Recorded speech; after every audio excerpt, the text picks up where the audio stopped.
Hey folks, so this is Shetz, and what they want us to do is find the height of A349, but they also give us A347. And one thing you should notice right away is that this one, that length of that hypotenuse is in kilometers, and this peak is in meters. So I think it might be best if we just pick one of them. I'll keep everything in kilometers. And notice this right here is a 7.325.4.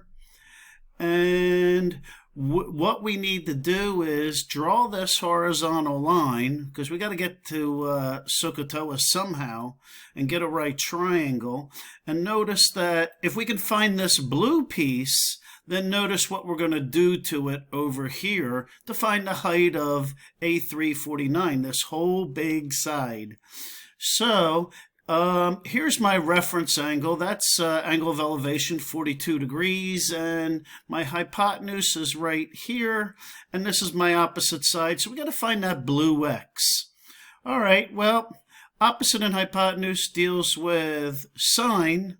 So there you go, and this is a type 1 type of problem, and when we multiply both sides by 5.253, we're going to get this as an answer.